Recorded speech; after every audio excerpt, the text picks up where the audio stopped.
Hello welcome to god stocks. നമ്മൾ discuss ചെയ്യാൻ പോകുന്നത് മഞ്ഞുമ്മേൽ ബോയ് സിനിമയുടെ 14 ദിവസത്തെ വേൾഡ് വൈഡ് കളക്ഷൻ റിപ്പോർട്ടാണ് ഞാൻ നിങ്ങളുമായി ഡിസ്കസ് ചെയ്യാൻ പോകുന്നത്. ചിത്രം ഡൊമസ്റ്റിക് ആയിട്ട് എന്ന് വെച്ചാൽ കേരള, തമിഴ്നാട് എല്ലാം കൂടി കൂട്ടിയിട്ട് ചിത്രം കളക്ട് ചെയ്തിരിക്കുന്നത് 71 കോടിയാണ് രൂപയാണ്. 71 കോടി അപ്രോക്സിമേറ്റ്ലി ചിത്രം കളക്ട് ചെയ്തിട്ടുണ്ട്. അതുപോലെ തന്നെ ഓവർസീസ് ചിത്രത്തിന്റെ ഓവർസീസ് ടോട്ടാലിറ്റി ചിത്രം കളക്ട് ചെയ്തിരിക്കുന്നത് 45.5 കോടിയുള്ള രൂപയാണ്. ഏകദേശം 46 കോടിക്ക് അടുത്താണ് ഓവർസീസ് 14 ദിവസം കൊണ്ട് ചിത്രം കളക്ട് ചെയ്തിരിക്കുന്നത്. അതുപോലെ തന്നെ വേൾഡ് വൈഡ് ഗ്രോസ് കളക്ഷൻ എന്ന് വെച്ചാൽ വേൾഡ് വൈഡ് ടോട്ടല് 14 ദിവസം കൊണ്ട് മഞ്ഞുമ്മേൽ ബോയ്സ് ചിത്രം കളക്ട് ചെയ്തിരിക്കുന്നത് 116.5 കോടിയുള്ള രൂപയാണ്.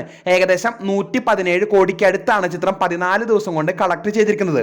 ഈ ഒരു സിനിമയുടെ വലിയൊരു പ്രത്യേകത എന്താണെന്ന് വെച്ചാൽ തമിഴ്നാട്ടിൽ നിന്നും ഏകദേശം 3 കോടി സിംഗിൾ ഡേ കളക്ട് ചെയ്തിട്ടുള്ള ഏക മലയാള സിനിമയായി മഞ്ഞുമ്മേൽ ബോയ്സ് മാറിയിരിക്കുകയാണ്. ഈ ചിത്രത്തിന്റെ വലിയൊരു പ്രത്യേകത എന്ന് വെച്ചാൽ അതുപോലെ തന്നെ വലിയൊരു ഇൻഡസ്ട്രി ഹിറ്റിലേക്കാണ് ഈ ചിത്രം നീങ്ങുന്നത്. അപ്പോൾ കൂടുതൽ സിനിമ അപ്ഡേറ്റുകൾക്കായി കാത്തിരിക്കാം. ചാനൽ ഇഷ്ടപ്പെട്ടെങ്കിൽ ഷെയർ ചെയ്യുക, സബ്സ്ക്രൈബ് ചെയ്യുക. താങ്ക്